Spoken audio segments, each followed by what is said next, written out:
Commander Shepard has been recovered. The Lazarus Project will proceed as planned.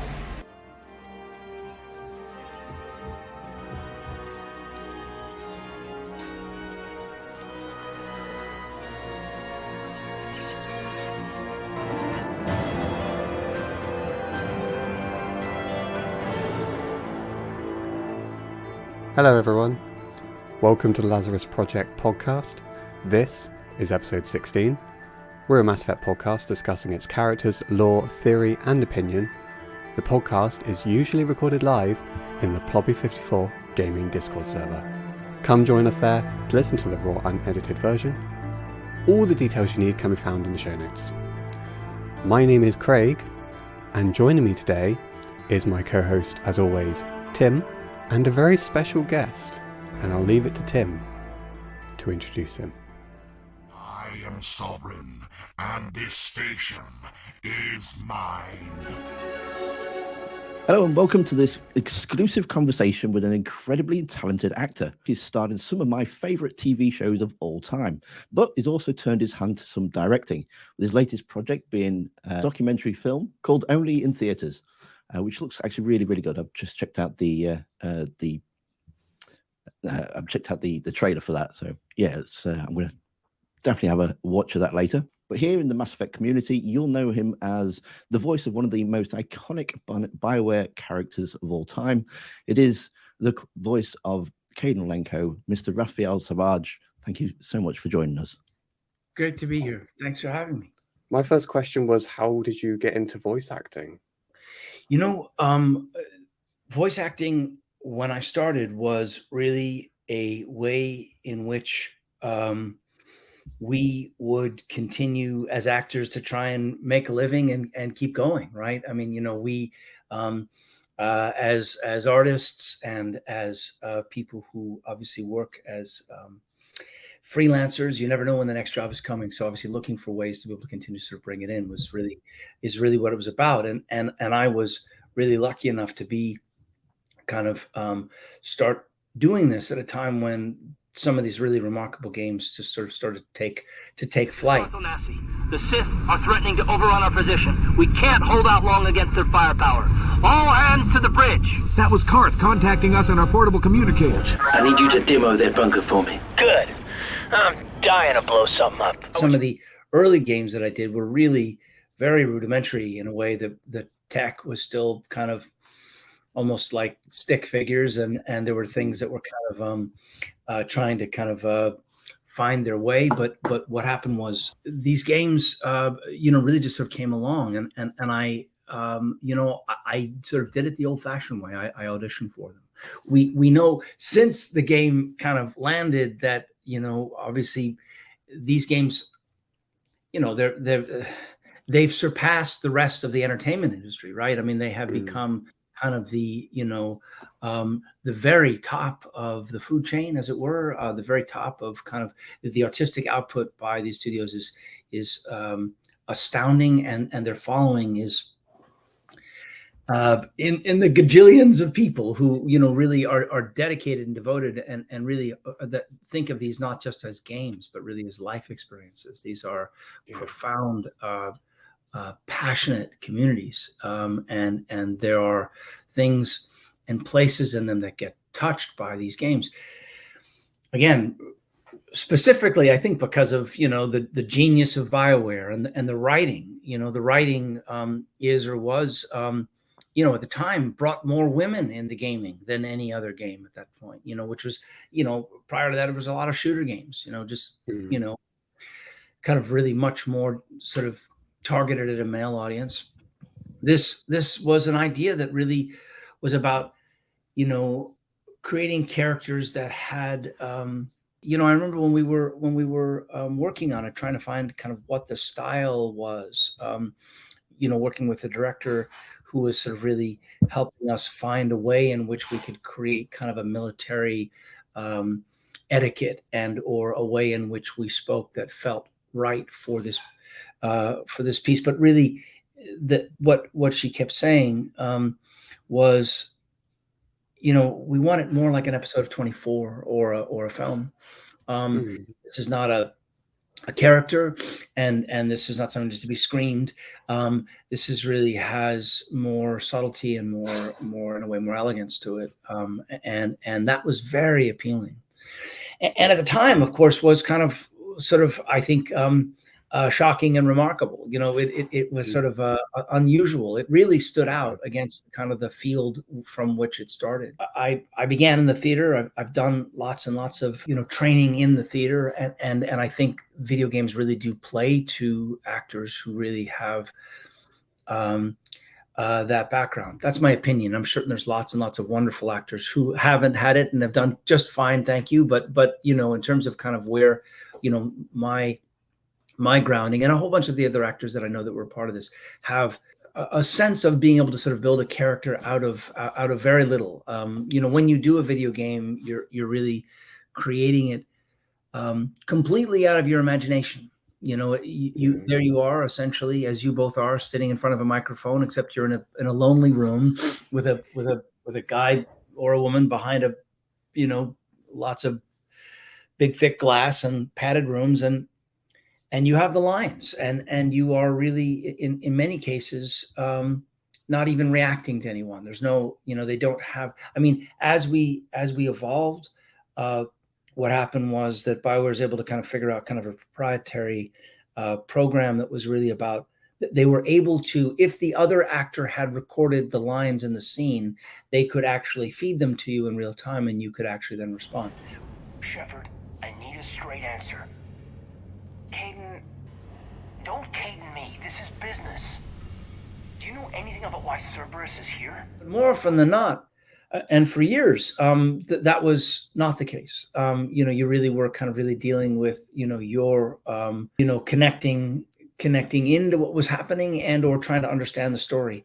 Sometimes, at the very beginning, there would be an enormous amount of time dedicated to explaining every iteration of what's going on. And it, as you know, these are vast universes, right? And these characters have huge, so being able to kind of explain, sequences sometimes could become laborsome. But as we got more and more kind of into it, there was an understanding of kind of who the Sith were and what various characters were and what they meant to us. And of course, in my case, the relationship with the commander, Commander Shepard, was so important, and that evolved some more, and then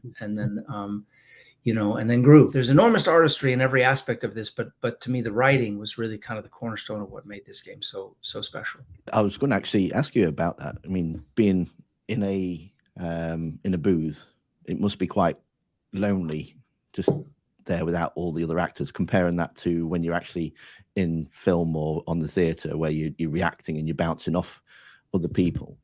Does it make voice acting that much harder because you don't have that interaction? It's not lonely per se. When you record, more often than not, it's a 4-hour block of time, right?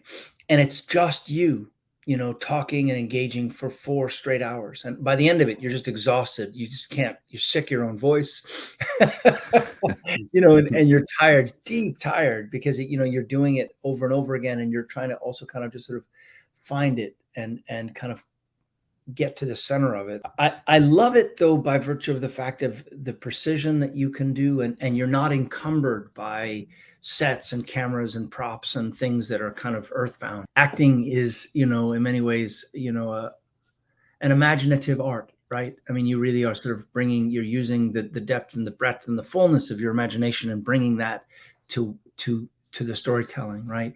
And when it's just you and a microphone, like a camera, basically has the uncanny ability to kind of see or hear the truth, right? When you're connected and you're really telling that story, and it means something. And again, it's you and who you're talking to. There's something actually quite majestic about just doing it with a microphone. It's just different, I guess, in a way. I mean, I obviously love working with other actors. I like being on stage or on film, and the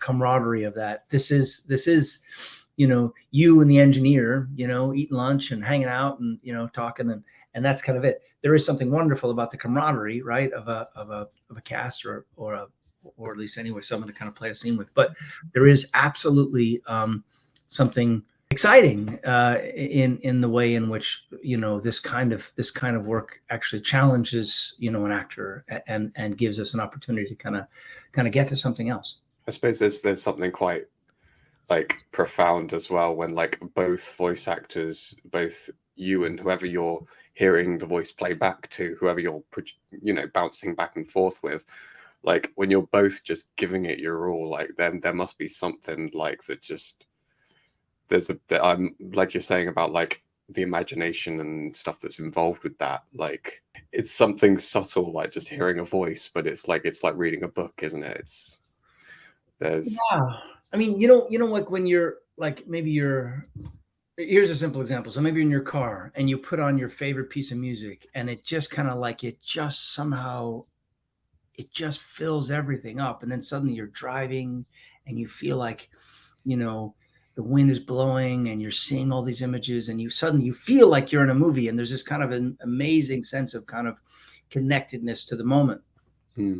What happens is that we lay down the voices, and then all these other tracks get laid down on top of that. That is the effects, and then the design, that is the landscape of where we're in, the foreground, the background, you know, audio landscapes.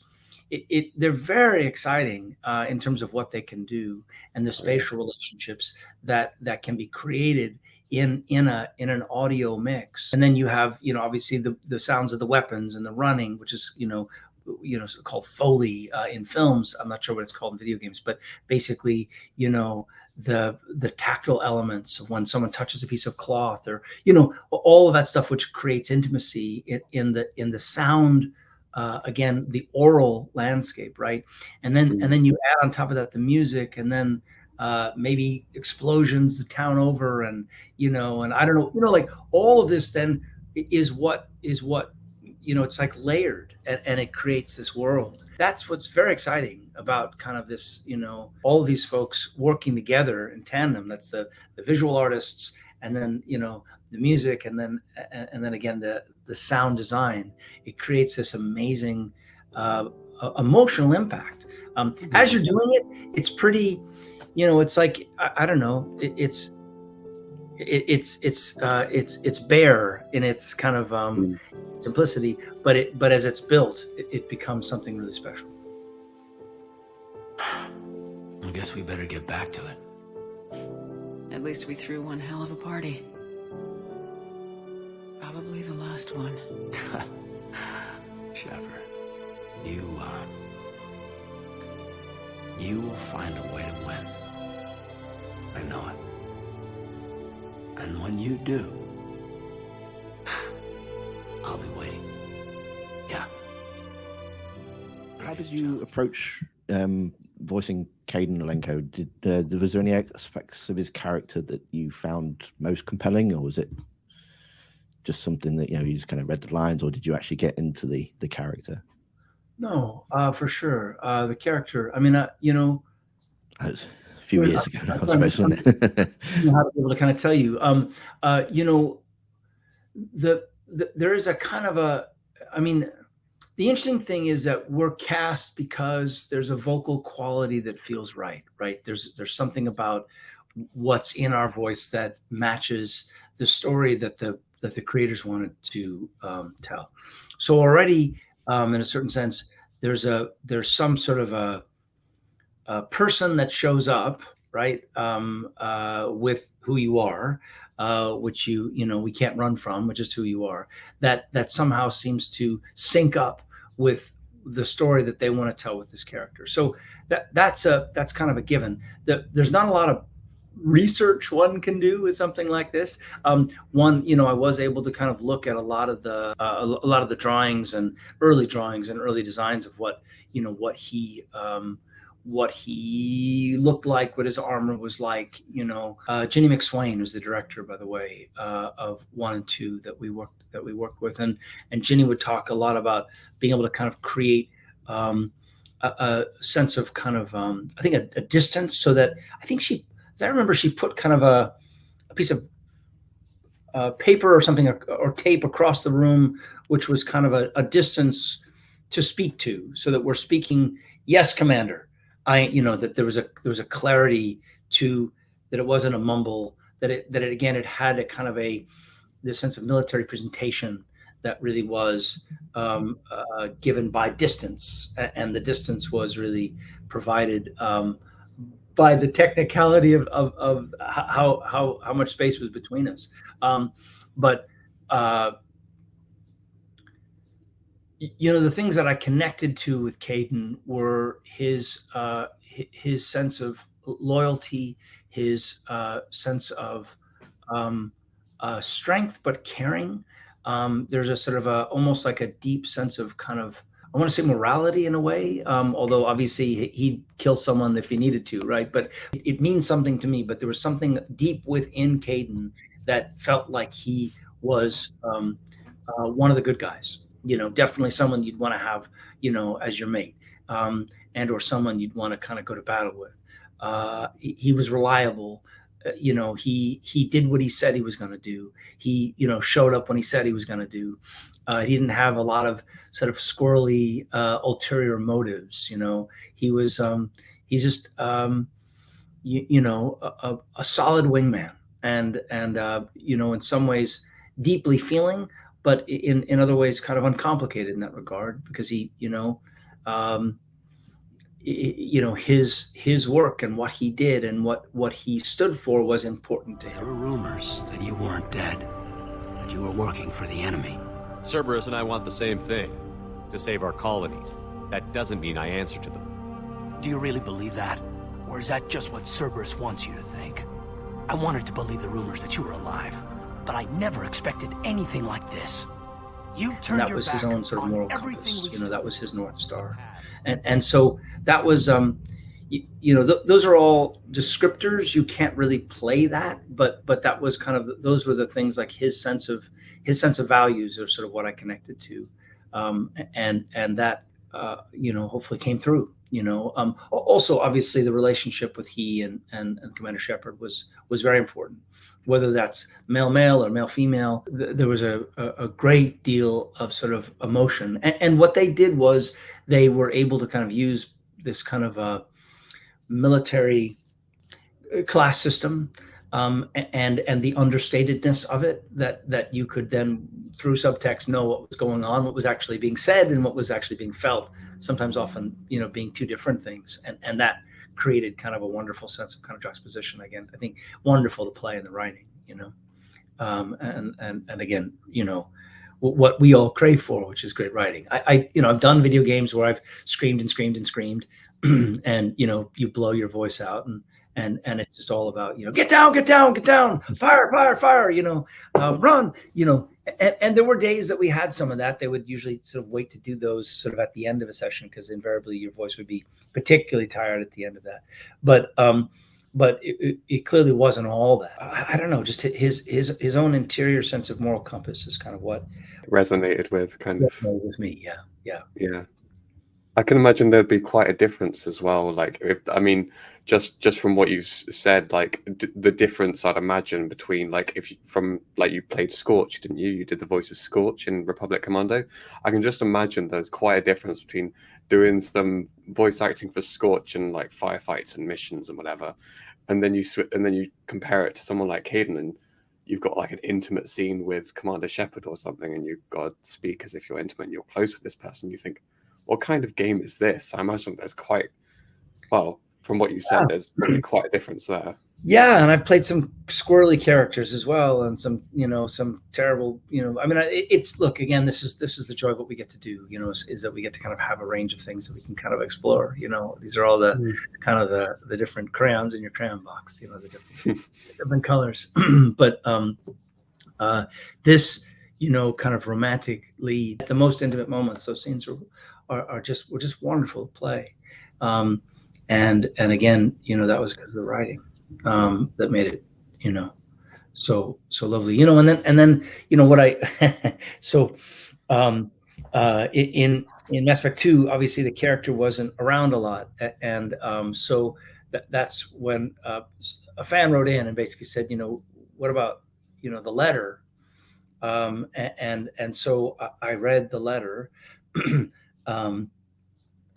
and posted it sort of on my, literally did it on my iPhone and posted it, and it hit a nerve, which was really lovely, and it seemed to kind of, it's played. I went back and listened to it recently, and it actually held up. But it's there's something about the heartbreak and the emotion of it. Yeah. Anyway, the writing is always, without the writing, it's very hard to get there. But they gave us a great launching pad. Hi, my name is Raphael Sbarge, the voice of Kaidan Alenko in Mass Effect. I'm Mac Walters, and you're listening to the Lazarus Project podcast.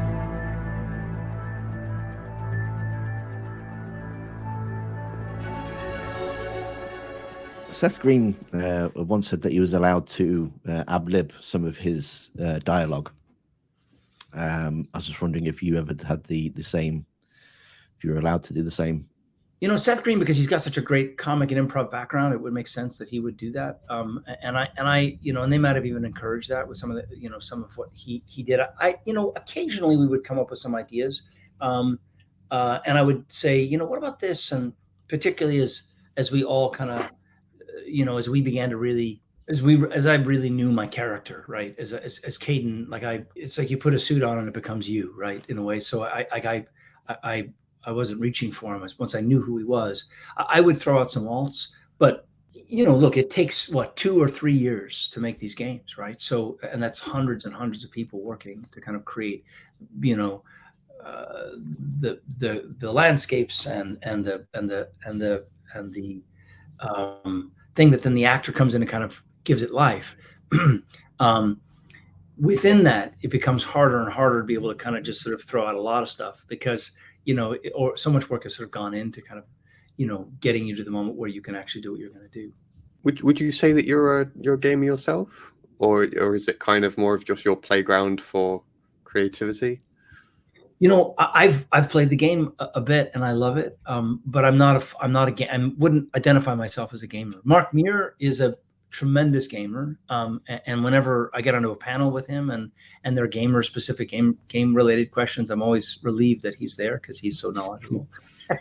he's really kind of like, he's like the he's got the kung fu and he's able to talk about it in such a clear way. I love the game and I've played some games, but I'm not a gamer, but I love being a part of the community. It's such a privilege.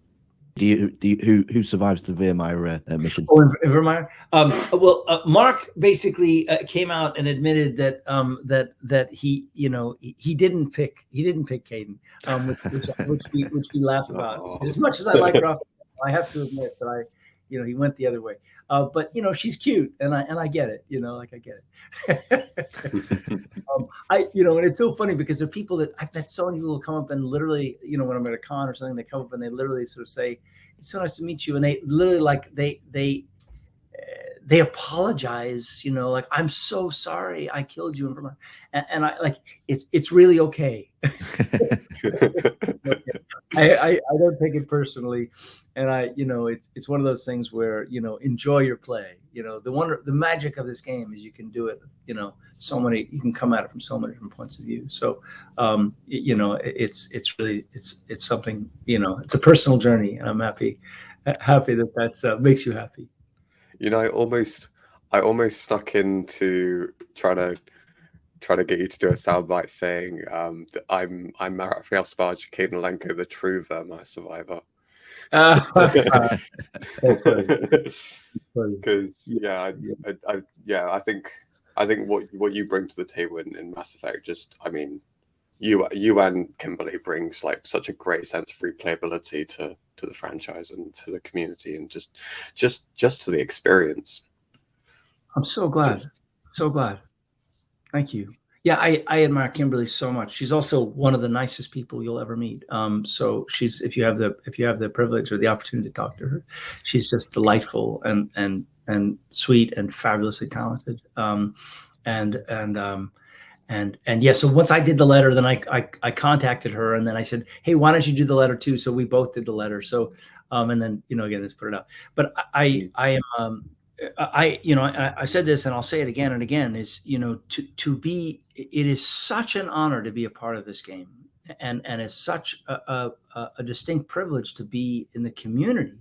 There's so much love for each other, that is, as relates to kind of like looking after one another in the Mass Effect community, and enthusiasm and bonding, and I've been sort of invited into that in a way, not directly as a gamer, obviously, but as someone who is, a part of the making of the game, and a small part of a very big landscape, and I, it is such, I'm just so honored, honestly, every day. I don't take it lightly, I guess I want to say, and I'm whether you kill me or not, I'm still really, the happy part is that I get to be a part of this. So that's what makes me really, delighted. Yeah, I'm sure we're all delighted that you were a part of it. Thank you, Craig. Did you find that there were specific challenges to working with audio feedback, like as opposed to working with another actor face to face? It's just something that you have to, again, it's kind of like, I guess it's sort of, I don't know, something's popped into my head. If you're used to being on a motorboat and then you have to sort of get in a kayak, it's just a different way of getting across the water. It has its own kind of magic and majesty. In a way, the thing about it is that it comes together after the fact. So, when you do a scene on stage or on film, you feel it as you're doing it, and it's captured from multiple different angles and different takes, and then it's assembled by the editor in that regard. But in my case, in the case of working with in a video game, we are providing kind of the elements for the meal that gets kind of created, as it were. So it's in some ways, you don't get this sort of satisfaction of it kind of doing it together, but again, as I said earlier, it has its own wonderful sort of unique opportunities for certain levels of subtlety that you don't get when you're dealing with lots of all the physical aspects of being either in front of an audience or having to deal with kind of the clumsiness of doors and props and guns and actual stuff. You can really just kind of put all your energy into kind of, in a way, what you're saying and or what you're talking about or what's happening to you. There's an immediacy in it that's sort of exciting. You're going to be okay. Thanks. You almost died on my watch. It was horrible to see. I want you to be straight with me then. So I just want to make sure, after Mars, after Horizon, you and me, we're good. We've been through hell together, had each other's backs. That kind of bond is hard to break. No, not just that. You were my commander, sure, but you listened, too. We went through Ash's death together. Yeah. We did. So what do you say? Are we good? We're good. There's a couple of... It was great to have you back on the I don't road. know how you are for time. I've got a couple of questions from fans. Yeah. Okay, yeah. So we've got one here that says, were there any storylines that you wanted to do as Kaidan that you wished you could have done? I don't know, were there any storylines? I don't know. Sure. But I can't think of any at the moment. let me say this. One of the things that I was so proud to be a part of was the fact is that BioWare was one of the first companies that actually introduced the opportunities to be able to have a relationship with a male or female relationships, as you were able to, and that people who were playing the game could gender role play. So I've had some really profound conversations with people who said that they sort of defined their sense of who they are and their sexuality by virtue of them being able to really explore the gender roles in this game. I met someone who wrote his doctorate basically on the gender role play of Mass Effect and how important it was. They were trans and they had found their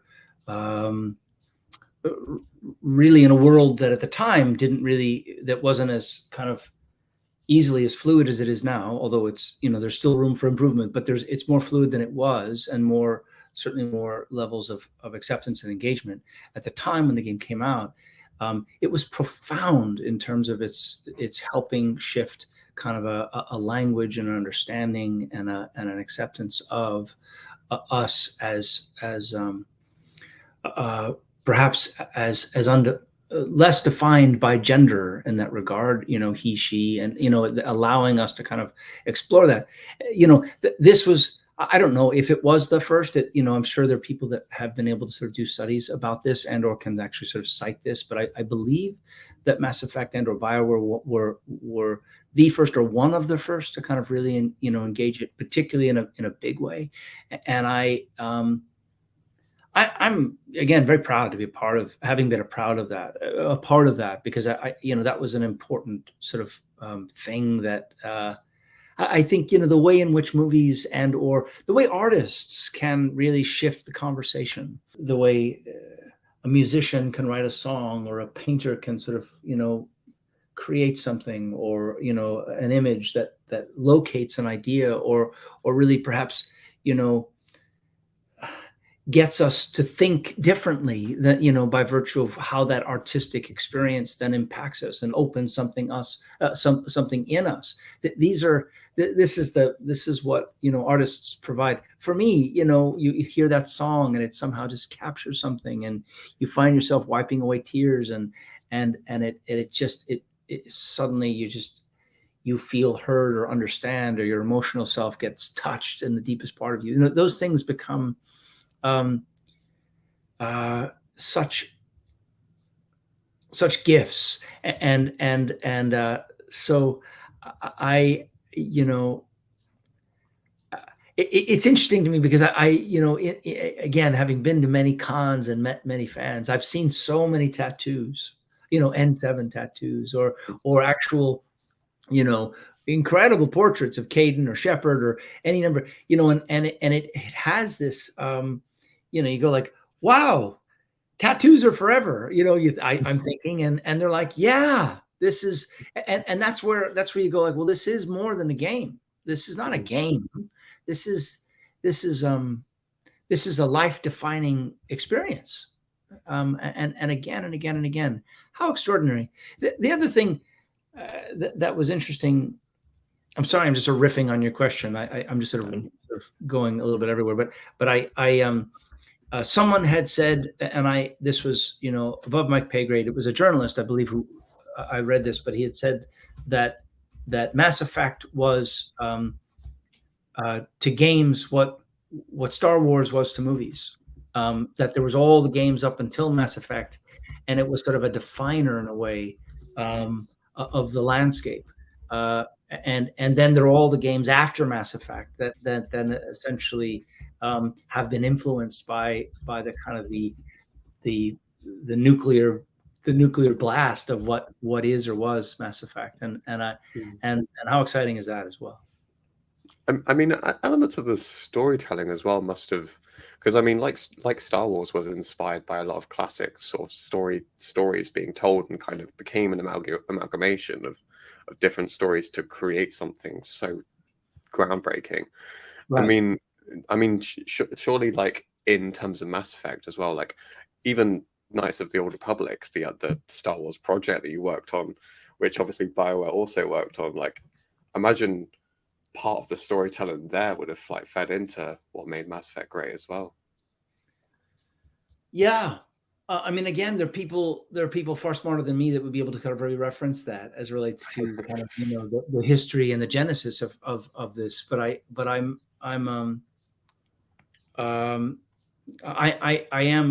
aware of the fact is that the kind of the impact of the characters and the impact of these stories has touched so many people.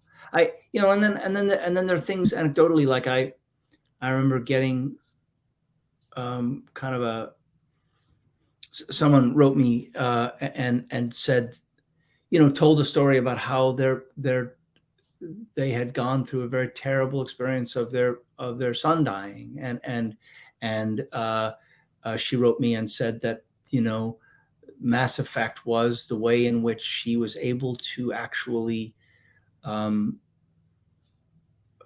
really step into a world away from her grief. It was another existence that she was able to step into, and in so doing was able to, it helped her walk through essentially, this terrible, terrible experience. And then, alternately, there are all these, very steamy, Kaidan Alenko YouTube videos that I watch and blush. and some very kind of rock and roll things kind of happen, and I people saying that they would run to the gas station and listen to this or that in their car. It was like they're having an affair with Kaidan, and it's great. I mean, that's great. I'm so happy that it tickled them in that way. And again, that's such a cool thing to be part of. Peace is a lie. That is what the Sith believe. They promise power. Now they wield it. I was going to. There was something you just said there. Do you think? We'll? Oh, it was in regards to the Star Wars. Obviously, I don't think that the remake's going ahead anymore. Was you going to be reprising your role? Were you allowed to say that, or? I was under an NDA, but now that it's been, I was going to do it, and I can't tell you how sad I am that. I like Path. I got the call. I was like, oh, what a bummer. So many people were so excited about that, and I was so excited to be able to say something about it. But it, I don't know what happened. They were under development for 12 years or something crazy. So clearly, a lot of really astoundingly smart and well-financed people had a chance to try and make this work. I don't know what happened.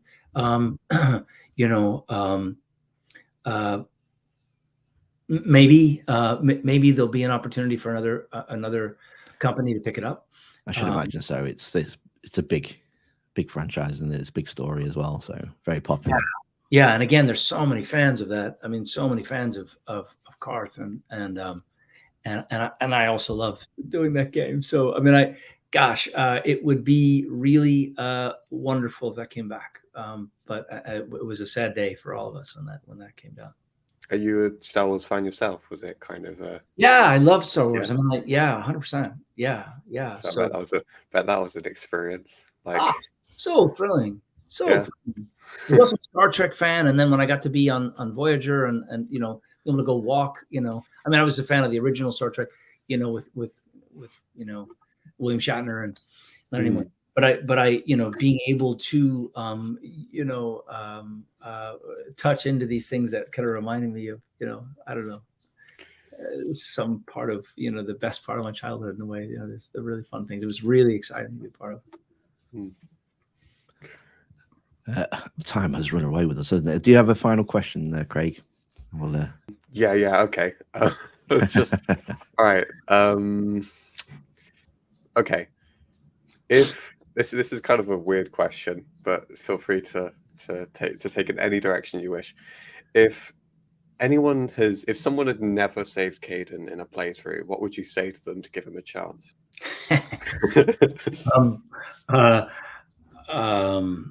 What would I say to them? I wholeheartedly, I am an advocate of, enjoy your playthrough, as it were, what makes you happy. Let me sidestep and say, one of the interesting things about that, again, in terms of the storytelling, in terms of what BioWare did, and I think this is powerful, and again, I think which is what bonds people to this game, is that when you realize that you make that choice, and the kind of the profoundness of the implications of what you've chosen in that moment, there's kind of an immediacy of it that kind of gives it like a, whew, okay, like I guess I'm going in that direction, and that is, I think that's what gives it. Again, we feel the power of our choices. We feel kind of the weight of them, as it were. And that's then what also then ties back to this kind of sense of kind of like how we're like hooked in, man, like dialed in, and this sort of sense of like, oh wow, this is life and death. This is these things matter, and depending on how I go, it's going to give it this sort of, it gives everything, I think, a freights, as it were, everything with a sense of kind of I really have to think about what I'm doing here, because it's going to, like, you know, my entire life in this game is going to be affected by this choice. You know, to take the bait, basically, then I would say to anyone who hasn't explored, you know, the other choice, is to say, you know, consider the road less traveled. You know, take a swing and see where it takes you. You know, I do, you know, I love Kimberly, and I have nothing to say but good things about Kimberly. So, and I know she feels the same. But I, you know, this is the amazing thing about this game, is there's 1,001 different ways in which you can approach it. So, Kaidan's waiting there for you, should you decide to accept this mission. Yeah, fabulous. Are you currently working on any projects that you're allowed to talk about? I know you've got Only in Theaters. That's out now. It's really hard to try and find in the UK at the minute. Yeah, good news is that we've just gotten foreign distribution, so I'm going to have a lot more to say about that. You know, in terms of kind of it will literally, like, we just a couple of weeks ago. So that will begin to have foreign distribution. That is, you know, non-American distribution, as it were, and I'm excited about that. Basically, if anyone is interested, I mean, it's a documentary about a family business, a third generation family business with these amazing ties to the origins of Hollywood, and this family business runs a movie theater, and a neighborhood movie theater that's had sort of this outsized influence. It's a kind of a timely sort of telling of, you know, kind of where we are and where we're going with movie theaters, for those of us who love going to the movie theaters, which I do, and kind of the ability to kind of step out of our world and have a place where we're uninterrupted and can fall into a screen that's larger than us and kind of take us away. That's it. Really is a movie about the joy of going to the movies. You know, onlyintheaters.com is kind of the website, which will have updates. We have I'm very excited to be able to come, you know, across the pond and elsewhere, to find you, you know, in the coming months. I look forward to that. There's you know, we are on strike, actors and writers on strike. It is a devastating time for many of us, because it's so endless. A small thing I just want to say about that is that, you know, for anyone who thinks about it, you know, the Meryl Streeps and the I don't know, the Julia Roberts of the world are paid very, very well, and they're paid well because they command those audiences. For many of us who are middle-class actors, who are not those kinds of stars, but who have the privilege and the opportunity to work in games like Mass Effect or, you know, other things, the strike is really about that, and many people are hurting, and yet there's still a determination to kind of try and see it through, because it feels like the right thing to do. The writers and the actors are hoping that this gets resolved soon, because people are some people are in a very bad way, but I'm I'm limited in terms of what I want to say, but you can look me up, and there's some things coming that I'm excited about, but unfortunately I'm unable to kind of say it. Understandable. Bit of my hands. So yeah. That said, you know, I hope we all get back soon. I just hope. Sorry. Yeah, I was just going to say. I just hope that like you say, the writers and the actors strikes are resolved, and people get what they deserve. Really, they get. You know, yeah, we support you. Yeah, Thank you. Absolutely. They get their due. Thank you. Yeah. But yeah, that brings us to the end. Thank you ever so much for joining us.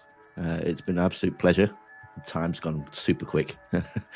Loads more we could have asked you, but I don't want to keep you any longer. But No, that's great. I mean, if anyone wants, I'm on Twitter X for at least a little bit longer. Who knows when that implodes? But at least for the time being, I'm there. I'm on Instagram and Facebook and elsewhere if people want to find me and Cameo. But basically, again, just to the Mass Effect fans, just thank you for always this incredible welcome that you extend to me, and for the love that we all get to share because of the love of this game and the love of these characters. And it's such a joy and a constant privilege to be a part of this community. Thank you so much. Thank you. Yeah. All right. Cheers, guys. Thanks so much. Thank you for joining us. Thank you for your time. Yeah, thank you. If you aren't already, please feel free to follow Raphael Sbarge on Twitter with the handle @Raphael Sbarge.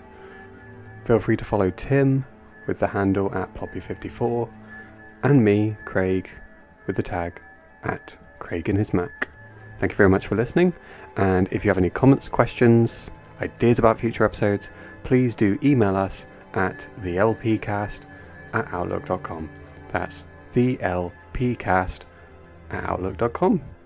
Thank you very much for listening.